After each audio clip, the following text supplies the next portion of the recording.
What if the reason she pulled away is not because you said too little, but because you said too much? And what if the one move that makes her come back is the move most people are too afraid to make? Stay with me, because this isn't about manipulation. It's about self-respect, psychology, and powerful silence. When someone has constant access to you, your time, your attention, your explanations, your emotional energy, that access slowly loses value. Not because you are unimportant, but because human psychology adapts very quickly to availability. What is always there stops being consciously appreciated. Silence interrupts that pattern. It removes the assumption that you will always be present, always responding, always fixing emotional discomfort. And the moment that assumption breaks, your emotional value begins to rise again, not through effort, but through absence that carries meaning. Emotional value is not built by proving your worth. It is built by knowing your worth. Silence communicates that knowledge without a single word. When you stop over-communicating, stop justifying yourself, stop reacting immediately, you signal emotional stability. You signal that your inner world is not dependent on external validation. This is deeply attractive because it suggests self-control, maturity, and confidence. People are naturally drawn to those who are not easily shaken, those who can sit in uncertainty without scrambling to restore comfort. Most people lose emotional value not because they care too little, but because they care in a way that feels heavy. They rush to explain, to clarify, to reassure, to save the connection. Silence removes that pressure. It allows the other person to feel the weight of your absence instead of the weight of your effort. Effort can feel needy when it is unbalanced. Absence, when calm and grounded, feels powerful. It gives space for the other person to notice what they were receiving without realizing it. Silence also resets emotional hierarchy. When you are constantly available, you unconsciously place the other person above you emotionally. Your time revolves around their responses. Your mood reacts to their attention. Silence reverses this dynamic. You return your focus to yourself. Your life continues. Your energy stabilizes. This shift is felt even if nothing is said. Emotional value is sensed, not explained. When you reclaim your center, the other person feels the distance and begins to reassess your position in their life. There is also an important difference between silence and withdrawal. Withdrawal is reactive and emotionally charged. Silence is intentional and calm. Withdrawal says, I am hurt and I want you to notice. Silence says, I respect myself enough to step back. That distinction changes everything. One invites pity or resistance. The other invites curiosity and respect. Respect is the foundation of emotional value. Without it, attraction becomes fragile and unstable. Silence gives the other person room to project meaning onto you. When you stop narrating your emotions, the mind fills the gaps. People begin to wonder what you are thinking, how you are feeling, whether they misjudged your emotional depth. This mental engagement increases your perceived value because the mind invests energy where uncertainty exists. Certainty ends curiosity. Silence creates it. Most importantly, silence restores your own emotional value to yourself. You stop negotiating your worth through attention. You stop measuring yourself by responses. You begin to feel grounded again. That internal shift changes your posture, your tone, your presence. Emotional value is first internal before it becomes external. When you feel centered, others respond differently to you, not because you demanded respect, but because you embody it. Silence is not a tactic to make someone miss you. It is a boundary that protects your emotional dignity. And when dignity enters the dynamic, the entire emotional balance begins to shift in ways that no amount of words ever could. Chasing feels natural when you care. When something important starts slipping away, the instinct is to move closer, to reach out, to hold tighter. But attraction does not follow survival instincts. It follows emotional dynamics. The more you chase, the more you communicate urgency. And urgency psychologically signals imbalance. It tells the other person that they are more certain than you, more secure than you, more valuable than you. Attraction cannot survive in a dynamic where one person is trying to convince the other to stay. Chasing places you in a reactive position. Your behavior begins to depend on her responses, her moods, her availability. Every unanswered message feels louder. Every delayed reply feels heavier. Without realizing it, you hand over emotional control. And when someone senses that they control the emotional rhythm of the connection, attraction weakens. Desire grows where there is freedom, not obligation. Chasing turns interest into pressure, and pressure makes people pull away even faster. Space does the opposite. Space removes emotional force. It allows attraction to breathe.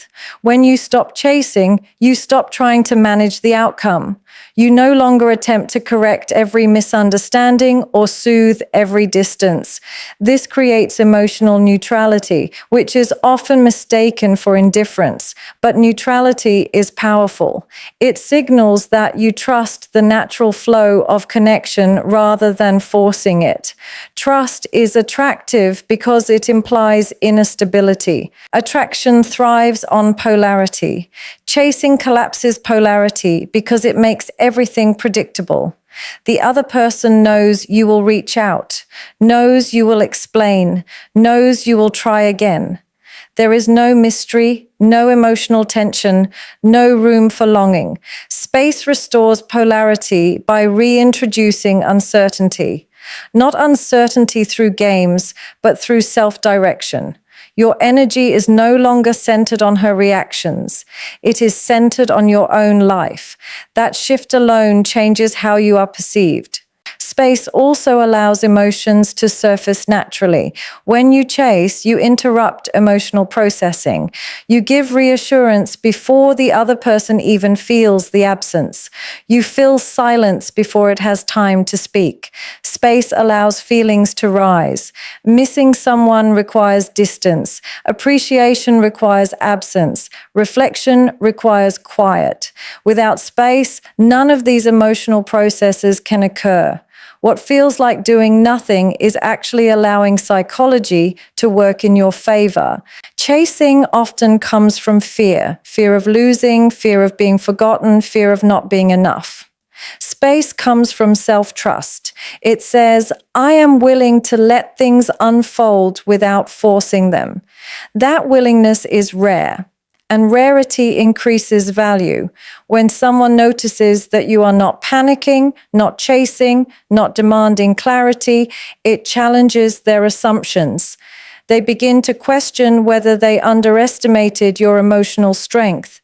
That questioning pulls their attention back toward you. Space rebuilds attraction because it restores balance. You are no longer leaning forward emotionally. You are standing upright. You are present without pursuit. This changes the emotional posture of the connection. Attraction is less about what you say and more about how you hold yourself emotionally. Space communicates calm confidence. It suggests that you have options, purpose, direction, not as a threat, but as a reality. When you give space, you also give choice. And choice is essential for genuine desire. No one wants to feel emotionally cornered into staying. Space removes obligation and replaces it with autonomy. If she returns because she wants to, not because you convinced her. That difference determines the quality of the connection that follows. Chasing tries to preserve connection through effort. Space preserves connection through self-respect. And self-respect quietly reshapes how attraction forms, grows, and returns. Curiosity is not created by information. It is created by gaps. When someone knows exactly where you stand, exactly how you feel, exactly what you are thinking at all times, the emotional story becomes complete. And once a story feels complete, the mind stops returning to it. Constant availability closes the loop. Silence opens it again. When your availability decreases, not suddenly or dramatically, but naturally and calmly, you introduce an unfinished emotional narrative. The human mind is wired to revisit what feels unresolved. When you are always accessible, your presence becomes predictable. Predictability is comfortable, but it is not captivating. Attraction leans toward what requires attention, not what requires no effort to access. Reduced availability signals that your time and energy are not unlimited. This does not create insecurity. It creates awareness. The other person begins to notice the absence where your attention used to be. And awareness is the first step toward curiosity. Curiosity begins when expectation is disrupted. If she expects you to reach out and you don't, the mind pauses. It tries to make sense of the change. That pause is powerful. It pulls attention inward. Instead of reacting to your messages, she starts thinking about your behavior. Thinking is engagement. Emotional engagement does not always show up as action. Often it shows up as mental replay, emotional questioning, quiet reflection. Decreased availability shifts the emotional labor. When you are always present, you carry the weight of maintaining connection. You initiate, reassure, clarify. When you step back, that responsibility subtly transfers. The other person is left with space to feel, to miss, to wonder. Curiosity grows not because you disappeared, but because you stopped filling every emotional gap for them. There is also a difference between being unavailable and being grounded. Grounded unavailability feels calm, not cold. It communicates that you are engaged in your own life, not withdrawing in protest. That distinction matters. Cold distance creates defensiveness. Calm distance creates intrigue. Intrigue invites curiosity because it feels safe enough to explore. The mind asks questions when it does not feel attacked or pressured. Curiosity is strengthened when emotional access becomes selective. When not everyone has unlimited access to you, the access itself gains meaning. Selectivity signals self-worth. It suggests that connection with you is earned through mutual energy, not guaranteed by your persistence. That perceived value increases attention.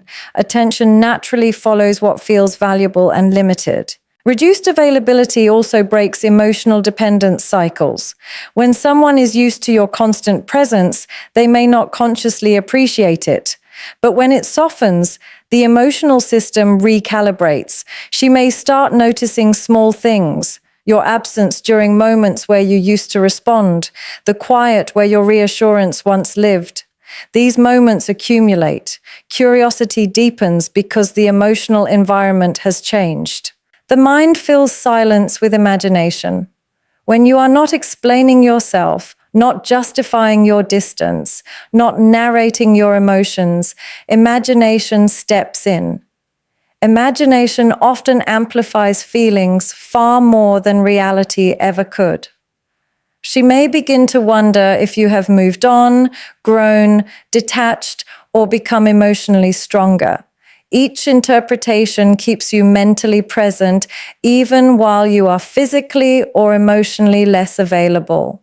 Curiosity is not manipulation when it emerges naturally. It is a psychological response to balance being restored. When availability decreases in a healthy way, attraction does not disappear. It reorganizes. It shifts from comfort-based attachment to interest-based attention. And interest is the doorway through which desire often returns. There is a type of silence that pushes people away and a type of silence that pulls them closer. The difference between the two is not behavior, it is intention. Ego-driven silence is loud on the inside. It is filled with resentment, expectation, and a hidden demand to be noticed. Self-respect-driven silence is quiet, steady, and grounded. It does not wait for a reaction. It does not keep score. And because of that, it carries a completely different emotional weight. Ego silence is reactive. It happens because you feel ignored, undervalued, or hurt, and you want the other person to feel that pain too. Even if no words are spoken, the emotional charge is sharp. That energy is felt. It creates tension, defensiveness, and emotional distance. Self-respect silence, on the other hand, is not a reaction to her behavior. It is a response to your own boundaries. It comes from the decision that you will not overextend yourself where balance no longer exists. When silence comes from ego, the focus is still on her. You are quiet, but you are watching, waiting, measuring how long it takes for her to notice. Your emotional state is still tied to her response. That kind of silence weakens your position because it keeps you emotionally dependent while pretending to be detached. Self-respect silence breaks that dependence. Your attention returns to your own life, your own rhythm, your own emotional stability. Self-respect changes the emotional posture of silence. You are not withholding communication to gain power. You are choosing not to chase clarity that should be mutual. You are choosing not to explain yourself to someone who is no longer meeting you halfway. That choice is subtle, but it is felt. It communicates that your energy is valuable and not something you give endlessly without reciprocity. People often misunderstand this and think silence is a tactic, but tactics require constant mental effort. You have to remember what you're doing, why you're doing it, and what outcome you want. Self-respect requires none of that. It is not strategic. It is aligned. When silence comes from self-respect, it feels natural. There is no internal struggle to maintain it. You are not fighting the urge to reach out. You simply no longer feel the need to. This is why self-respect silence feels attractive instead of cold. It carries emotional clarity. You are not angry. You are not punishing. You are simply unavailable for imbalance. That emotional neutrality creates safety rather than threat. It allows the other person to approach without fear of conflict or emotional backlash. Ego silence repels because it feels like a test. Self-respect silence invites because it feels like strength. There is also dignity in silence that comes from self-respect. You stop trying to control perception. You stop needing to be understood at all costs. You trust that those who are aligned with you will feel the shift without explanation. That trust is rare. Most people try to manage how they are seen. Silence rooted in self-respect says, I am comfortable being misunderstood if it means staying true to myself. Self-respect silence also protects your emotional energy.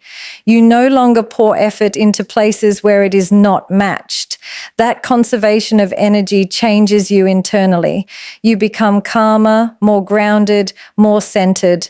And that internal change alters how others experience you.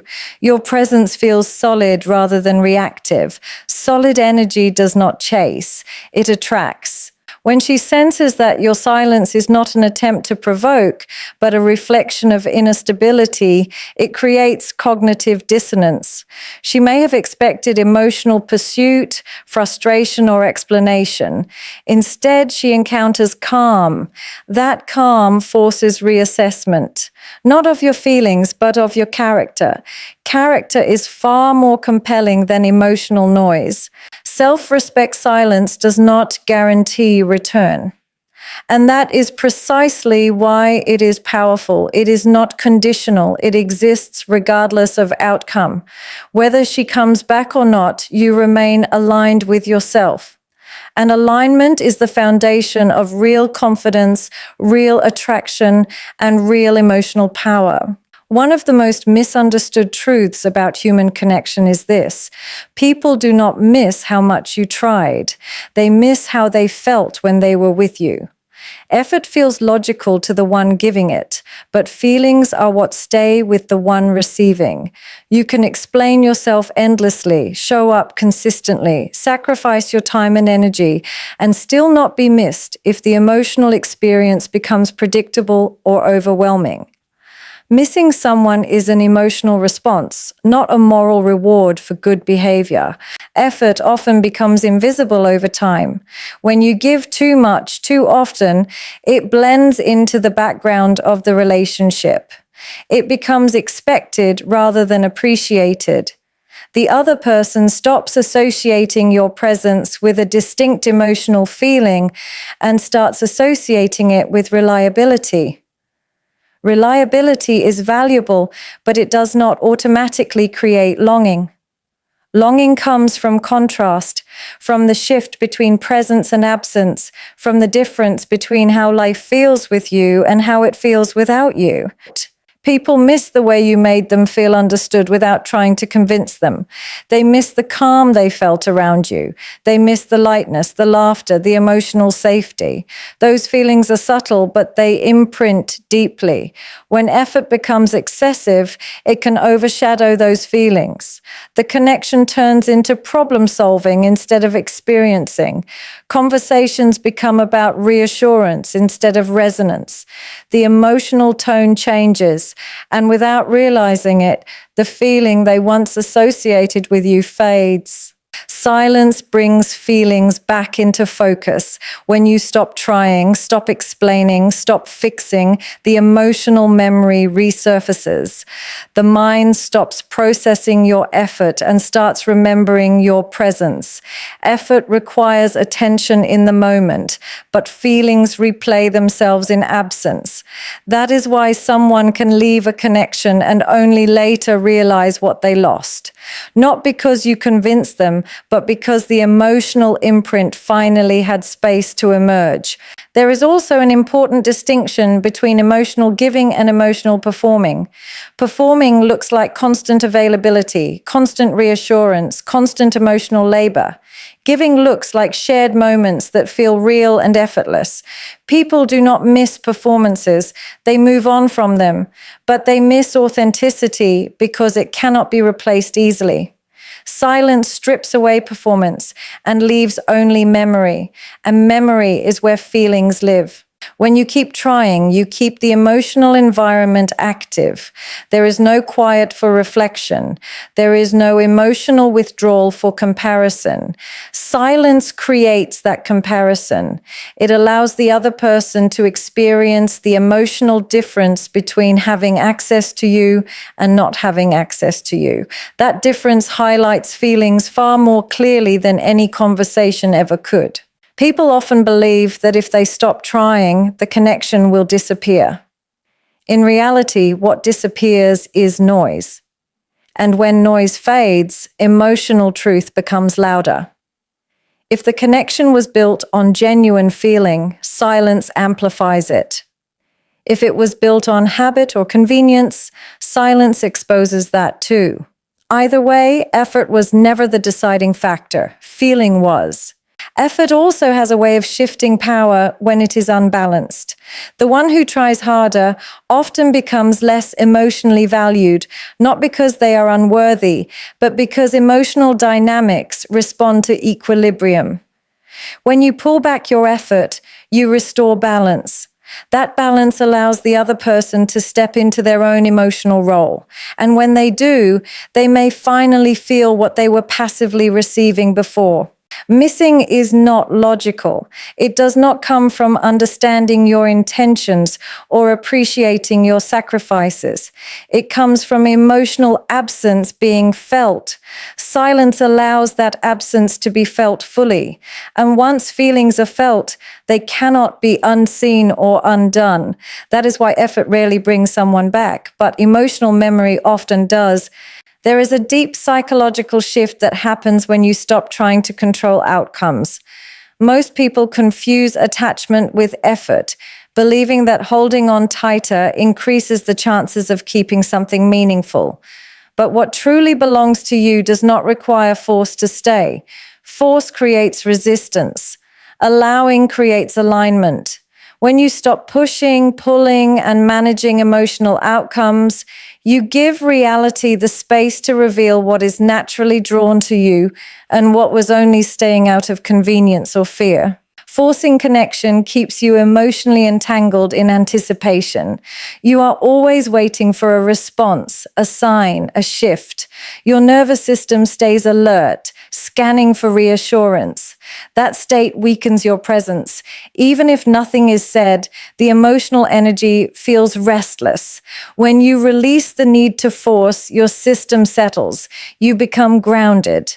That grounded energy changes how you move, how you speak, how you show up in the world. It is not loud, but it is unmistakable. What belongs to you recognizes that energy, not intellectually, but emotionally.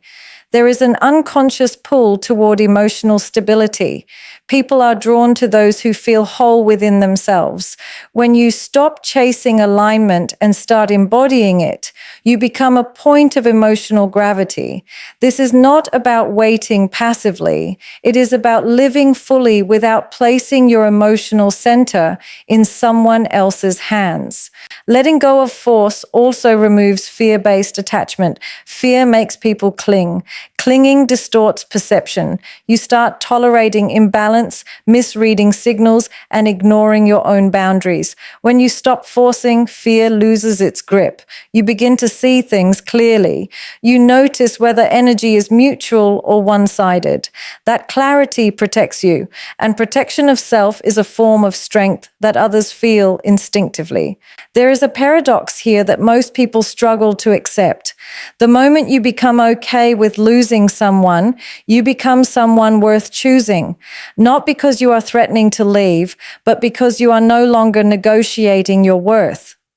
Choice becomes genuine when it is free. When you remove pressure, you remove obligation. And without obligation, desire either rises on its own or fades honestly. When something truly belongs to you, it aligns with your pace, your values, your emotional rhythm. You do not have to shrink or perform to keep it. You do not have to constantly prove your importance. It meets you where you stand. When you stop forcing, you allow this alignment to surface. If it returns cleanly, without confusion, without power imbalance, without resentment. And if it doesn't, what you lose is not something that was ever fully aligned with you. Force often comes from the belief that loss defines you. Releasing force comes from the understanding that loss reveals truth. Truth is stabilizing. It returns you to yourself. From that place, you stop attracting chaos and start attracting clarity. Your standards sharpen. Your emotional tolerance shifts. You no longer chase intensity. You recognize consistency. You no longer chase attention. You recognize intention. When you live without force, your silence feels different. Your presence feels different. There is no hidden agenda behind your actions. You are not trying to trigger a reaction. You are not testing loyalty. You are simply moving in integrity with yourself. That integrity is rare, and rarity creates value without effort. What belongs to you does not get lost in silence. It recognizes the absence not as abandonment, but as space. And in that space, true alignment either strengthens or dissolves. Both outcomes serve you, because force was never meant to secure what is real. It was only meant to delay the inevitable. When you let go, you stop fighting reality and start flowing with it. And what flows back to you does so because it fits, not because you held on tightly enough.